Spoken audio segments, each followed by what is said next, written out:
ग्वालियर में सीएम शिवराज ने नगर निकाय चुनाव और प्रचार में जनसभा को किया संबोधित। कहा 5 सालों में बदलेंगे गांव की तस्वीर। ग्वालियर को नंबर 1 शहर बनाने की कही बात। केंद्रीय मंत्री नरेंद्र सिंह तोमर ने भी कार्यक्रम में की शिरकत।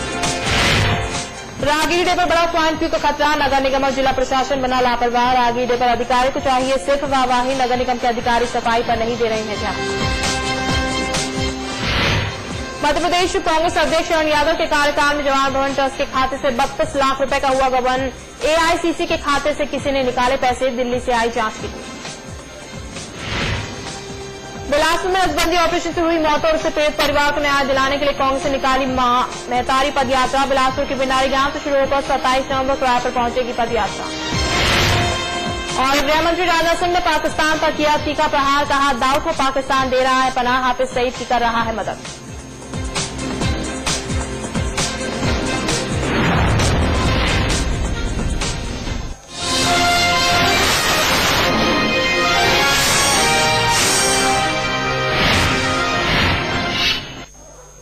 नमस्कार, स्वागत है आपका सावधानी से। मैं हूं आपके साथ शिल्पा रावत।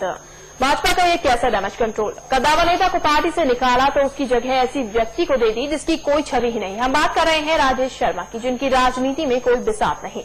इसी पर आधारित है हमारी आज की खास पेशकश, हाथी छोड़ चूहे का साथ।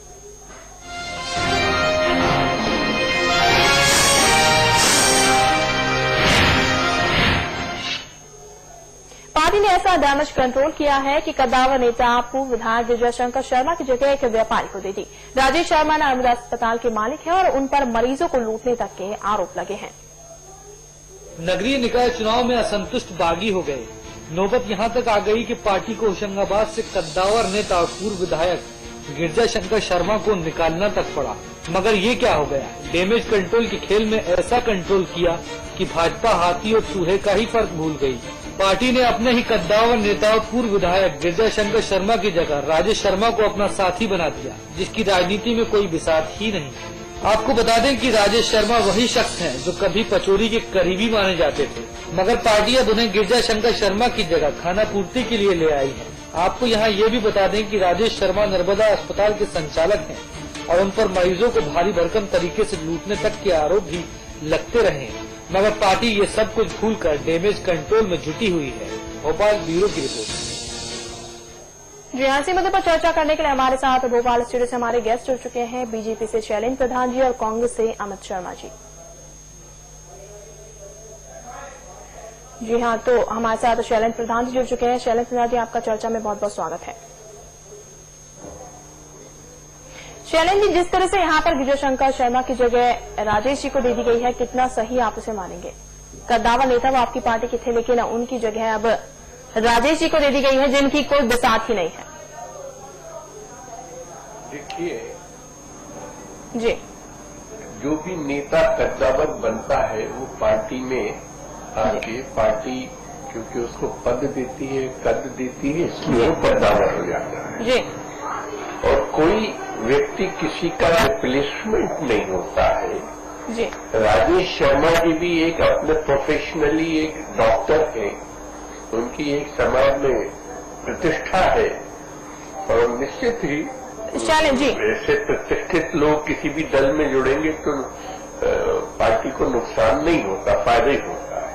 तो उस दृष्टि से राजेश शर्मा जी अलग व्यक्तित्व है और गिरिजाशंकर जी अलग व्यक्तित्व है। गिरिजाशंकर जी के जाने से निश्चित ही पार्टी में नुकसान होगा और राजेश शर्मा जी के आने से पार्टी में लाभ होगा। ये दोनों का कोई आपस में कोई वैसा नहीं है कि रिप्लेसमेंट किया है कि गिरिजाशंकर जी गए और उनकी जगह राजेश शर्मा जी आ गए, ऐसा नहीं है। राजेश शर्मा जी की अपनी हैसियत है, गिरिजाशंकर जी की अपनी हैसियत है और पार्टी में चुनाव के मौके पे राजी नाराजी होती है, लोग आते हैं, लोग जाते हैं और पार्टी को इन झटके, इस तरह के झटके सहने की आदत है। ये कोई नई बात नहीं है। बड़े बड़े आए और बड़े बड़े गए और फिर पार्टी है और पार्टी की हैसियत। शैलेंद्र जी, बड़े बड़े आए, बड़े बड़े गए, लेकिन बड़े बड़े जाते ही रहेंगे तो शायद पार्टी भी ना बचे। नहीं, पार्टी तो कभी नहीं चाहेगी कि बड़े बड़े लोग जाएं।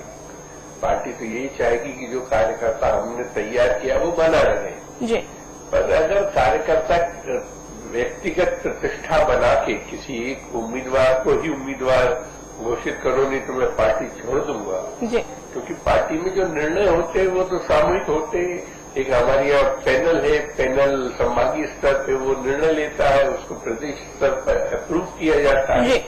हो सकता है कि गिरिजा शंकर जी को वो पसंद नहीं आया हो, पर फिर भी देखिए राजनीति में 100 निर्णय होते हैं और 100 निर्णय हर एक की मर्जी के तो हो नहीं सकते। किसी की कहीं सहमति बनेगी, किसी की असहमति बनेगी, और इसी को सामूहिक चिंतन कहते हैं। जी शरण जी, ठीक है, आपने कहा प्रतिष्ठा की बात आपने कही कि प्रतिष्ठित वो है, लेकिन अगर बात कर ली जाए तो उन पर आरोप है लोगों को लूटने का। अस्पताल वो चलाते हैं, अस्पताल के संचालक वो है, लेकिन भारी भरकम तरीके से लोगों को लूट का आरोप भी है उनके पास। तो ऐसे में क्या आप देखते हैं कि वाकई में फायदा होगा ऐसे व्यक्ति को लेकर पार्टी में?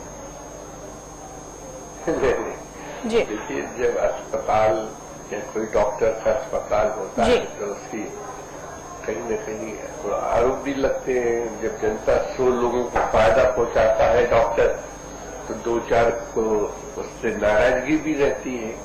तो ये तो कोई विषय नहीं है कि वो अस्पताल चलाते इसलिए लोग उनसे नाराज हैं और उससे नुकसान होगा, ऐसा नहीं है। जब 100 लोगों का इलाज होगा तो 2-4 लोग नाराज भी होंगे, इसलिए मेरा आपकी मत से सहमति नहीं। शरण जी, ठीक है, आरोप होंगे, लेकिन आप पहले ही ऐसे व्यक्ति को ले रहे हैं जिसपे आरोप होंगे तो प्रतिष्ठा बिगड़ेगी। ऐसे में तो ये तो जाहिर सी बात है, साफ छवि के व्यक्ति का आप लोग नाराजगी होगी। लेकिन आप अगर पार्टी में ऐसे व्यक्ति को शामिल करेंगे जिस पर पहले से ही आरोप लगे हुए हैं?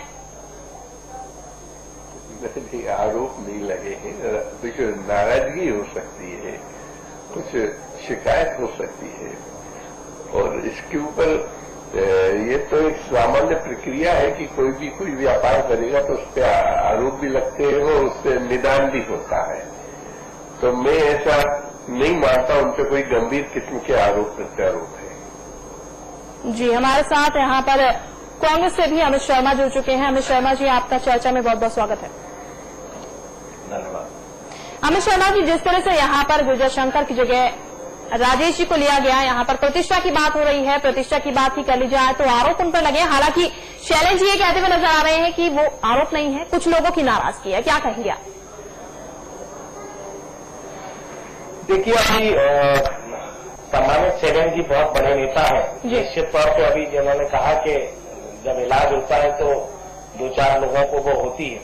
मैं समझता हूं कि भारतीय जनता पार्टी की जो कशोपेश की स्थिति बनी हुई है और जिस तरीके से ये होशंगाबाद की जो स्थिति सामने आ रही है कि वहां के विधायकों को भी निकाल दिया गया और उनकी बातों को तवज्जो नहीं दी गई। खुद माननीय प्रदेश अध्यक्ष वहां मौजूद थे, उनके मनाने के बाद भी उन्होंने स्पष्ट कर दिया कि मैं जनता के साथ हूं। लेकिन इनकी वन मैन आर्मी की तरह जो इनकी कार्य करने की रणनीति चली आ रही है, कार्यकर्ता और तमाम जो बैठक नेता है वो इससे दुखी है। निश्चित ही मैं समझता हूं कि ये जो निर्णय है कहीं न कहीं एक तरफा का निर्णय है और पूरी भारतीय जनता पार्टी के जो तमाम नेता हैं जो दरकिनार करे जा रहे हैं, उन सबको भी इलाज की जरूरत है। ऐसा अगर कहीं न कहीं ऐसा सामने है तो मैं समझता हूं कि व्यापक घोटाले के बाद शिवराज सिंह चौहान जी को और सरकार के मंत्रियों को ज्यादा इलाज की जरूरत है। जब जाके संगठन और जो चुनावी हकीकत है, मैं समझता हूं कि उसको जब परिणाम आएंगे, इससे जो जमीन सरकेगी भारतीय जनता पार्टी की, जब उनको शायद रास्ता दिखाई देगा। जी शरण जी, कहीं न कहीं जिस तरह से असंतोष भी यहाँ पर दिखाई दे रहा है, उस असंतोष के पीछे कहीं न कहीं ये कारण भी होगा कि शायद उन कार्यकर्ताओं को तवज्जो नहीं दी गई है जो पार्टी के लिए अपनी पुरजोर कोशिश कर रहे हैं, लगातार पार्टी के लिए काम कर रहे हैं, लेकिन उनको जो कुछ मिलना चाहिए था वो नहीं मिला। देखिए जी, मैं ये नहीं कहूंगा क्या कारण है और क्या कारण नहीं है, पर हर कार्यकर्ता की मर्जी से निर्णय होना किसी भी दल के लिए संभव नहीं होता जी। और उसमें भी जब 4 कार्यकर्ता होते हैं तो 4 मत होते हैं और हाई कमांड को उसमें से किसी एक मत पे निर्णय लेना पड़ता है। माननीय हमारे अमित जी बड़े अच्छे से कह रहे थे कि बीजेपी के सब नेताओं को इलाज की जरूरत हो तो मैं इनसे ये कहना चाहूंगा, पहले वो जो कांग्रेस ट्रस्ट से 32 लाख रुपए आपकी पार्टी ने जो निकाल लिए हैं और जिसके बारे में अखबारों में बड़ी बड़ी समाचार छपा है, पहले आप अपने नेताओं का इलाज कर लो कि वो कैसा गया था। आप बीजेपी की तरफ बिल्कुल मत देखो, आप आश्वस्त रहो। बीजेपी का कार्यकर्ता अपनी जगह लगा है, काम कर रहा है। आप तो अपने कार्यकर्ताओं की व्यवस्था संभालो, क्योंकि वो बेचारे